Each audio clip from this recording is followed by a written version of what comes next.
നമസ്കാരം.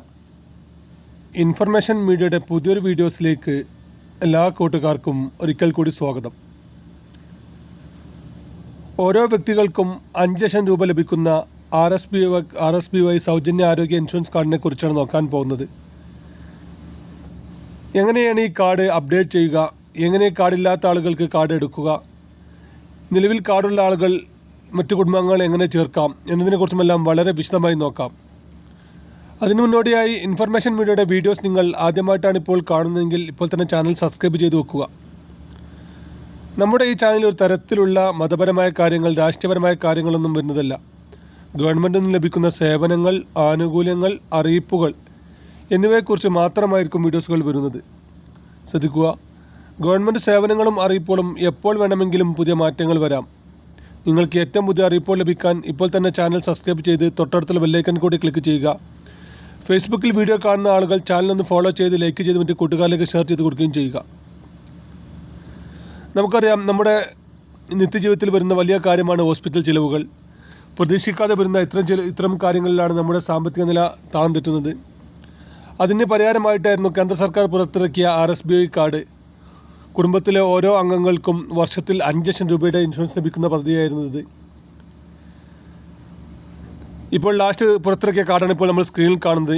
ഇങ്ങനെ കാർഡുള്ള ആളുകൾക്കാണ് ഇപ്പോൾ ഇതിൻ്റെ ആനുകൂല്യങ്ങൾ ലഭിക്കുന്നത്. ഏകദേശം 25 വർഷങ്ങൾക്ക് മുമ്പായിരുന്നു ഈ കാർഡിൻ്റെ അപ്ഡേഷൻ ആദ്യം വന്നിട്ടുണ്ടായിരുന്നത്. പിന്നീട് ഓരോ വർഷവും കറക്റ്റായി പുതുക്കി പോകുന്ന ആളുകൾക്ക് 2017-18 കാലയളവിലായിരുന്നു പുതിയ കാർഡ് ലഭിച്ചിരുന്നത്. എന്നാൽ പിന്നീട് ഇങ്ങോട്ട് കാര്യമായ ഒരു അപ്ഡേഷനും ഈ ഒരു കാർഡിൽ വന്നിട്ടുണ്ടായിരുന്നില്ല. പിന്നീട് വന്നൊരു അപ്ഡേഷനായിരുന്നു 70 വയസ്സ് കഴിഞ്ഞ ആളുകൾക്ക് ഈ കാർഡിൻ്റെ ആനുകൂല്യങ്ങൾ ലഭിക്കുന്ന രീതിയിൽ അപ്ഡേഷൻ വന്നിരുന്നു.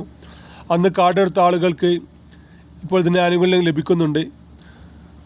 എല്ലാ ഗവൺമെൻറ് ഹോസ്പിറ്റലുകളിലും ഒട്ടുമിക്ക പ്രൈവറ്റ് ഹോസ്പിറ്റലുകളിലും ശതമാനം കണക്കനുസരിച്ചാണെങ്കിൽ പോലും ഇതിൻ്റെ ആനുകൂല്യങ്ങൾ ലഭിക്കുന്നുണ്ട്.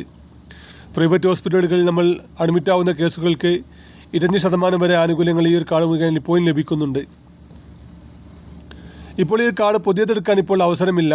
നിലവിലുള്ള ആളുകൾക്ക് പുതുക്കാനും അതുപോലെ തന്നെ നിലവിൽ കാർഡുള്ള ആളുകളുടെ മറ്റു കുടുംബങ്ങളിൽ ചേർക്കാനുമാണ് ഇപ്പോൾ അവസരമുള്ളത്. നമ്മൾ സ്ക്രീനിൽ കാണുന്ന രൂപത്തിലുള്ള കാർഡുള്ള ആളുകൾക്ക് മറ്റു കുടുംബങ്ങളെ ഈ കാർഡിലേക്ക് ചേർക്കാൻ സാധിക്കും.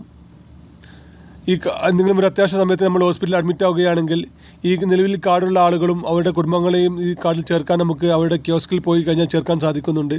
അതുമൂലം പിന്നീട് അവർക്കും ഇതിൻ്റെ ആനുകൂല്യങ്ങൾ ലഭിക്കുന്നതാണ്. അതുപോലെ തന്നെ ഇനി അങ്ങോട്ടൊരു പുതിയ അപ്ഡേഷൻ വരികയാണ്. ഇതിൽ നിലവിൽ കാർഡില്ലാത്ത എല്ലാ ആളുകൾക്കും 50 വയസ്സ് കഴിഞ്ഞ ആളുകൾക്കായിരിക്കും ഈ കാർഡ് പുതിയതെടുക്കാൻ അവസരം ഉണ്ടായിരിക്കുക. നമുക്കറിയാം, ഇങ്ങനെയുള്ള കാർഡുകളെല്ലാം നമ്മുടെ റേഷൻ കാർഡ്, ആധാർ കാർഡ് അനിശ്ചിതമാക്കിയാണ് നമുക്ക് ലഭിക്കാറ്. അതുകൊണ്ട് തന്നെ നമ്മൾ ആധാർ കാർഡ് എല്ലാം റെഡിയാക്കി വെക്കുകയാണ് നമ്മളിപ്പോൾ ചെയ്യേണ്ടത്. അതുപോലെ തന്നെ മഞ്ഞ, ചുവപ്പ് റേഷൻ കാർഡുള്ള ആളുകൾക്കായിരിക്കും ഇതിൻ്റെ ആനുകൂല്യങ്ങൾ വരിക എന്ന് നമുക്കിപ്പോൾ മനസ്സിലാകുന്നത്. സർക്കാർ ഔദ്യോഗികമായ ഒരു അറിയിപ്പ് ലഭിച്ചിട്ടില്ലെങ്കിൽ പോലും നമുക്ക് മനസ്സിലാവുന്ന കാര്യം ഇങ്ങനെയാണ്. അതുകൊണ്ട് തന്നെ ഇങ്ങനെയുള്ള ഈ 2 കാര്യങ്ങൾ നമ്മൾ റെഡിയാക്കി വെക്കുക. ഒന്ന്, നമ്മുടെ ആധാർ കാർഡ് റെഡിയാക്കി വെക്കുക എന്നാണ് ഇപ്പോൾ നമ്മൾ ചെയ്യേണ്ടത്. ആധാർ കാർഡിലെ ഡേറ്റ് ഓഫ് ബർത്ത്, അതുപോലെ തന്നെ നമ്മുടെ പേരുകളെല്ലാം റെഡിയാക്കി വെക്കുക.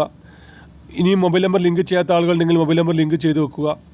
അതുപോലെ തന്നെ നിലവിൽ ഇപ്പോൾ വെള്ള, നീല റേഷൻ കാർഡുകൾ ഉപയോഗിക്കുന്ന ആളുകൾ, അർഹതയുണ്ടായിട്ടും ഇപ്പോഴും വെള്ള, നീല റേഷൻ കാർഡുകൾ ഉപയോഗിക്കുന്ന ഒരുപാട് ആളുകളുണ്ട്. അങ്ങനെയുള്ള ആളുകൾക്ക് ഇപ്പോൾ ചുവപ്പ് റേഷൻ കാർഡിലേക്ക് മാറാൻ അവസരമുണ്ട്. നമ്മൾ താമസിക്കുന്ന വീടിൻ്റെ അളവ്, നമ്മുടെ മറ്റു കാര്യങ്ങളെല്ലാം കൊടുത്ത് നമ്മൾ ഓൺലൈൻ വഴി അപേക്ഷ സമർപ്പിച്ച് കഴിഞ്ഞാൽ നമുക്ക് പിങ്ക്, മഞ്ഞ റേഷൻ കാർഡുകൾ ലഭിക്കുന്നതാണ്. ഇങ്ങനെ റേഷൻ കാർഡ് ലഭിച്ചു കഴിഞ്ഞാൽ നിങ്ങൾക്ക് ഇതിൻ്റെ ആനുകൂല്യങ്ങൾ ലഭിക്കുന്നതാണ്. അതുപ്രകാരം പിന്നീട് അപ്ഡേഷൻ വരുന്ന സമയത്ത് നമുക്ക് ഈ ഒരു RSBY കാർഡ് നമുക്ക് എടുക്കാൻ സാധിക്കും. വീഡിയോ ഇഷ്ടപ്പെട്ടെന്ന് കരുതുന്നു. ഫേസ്ബുക്കിൽ വീഡിയോ കാണുന്ന ആളുകൾ ചാനൽ ഒന്ന് ഫോളോ ചെയ്ത് മറ്റു കൂട്ടുകാർക്ക് ഷെയർ ചെയ്ത് കൊടുക്കാൻ മറക്കരുത്.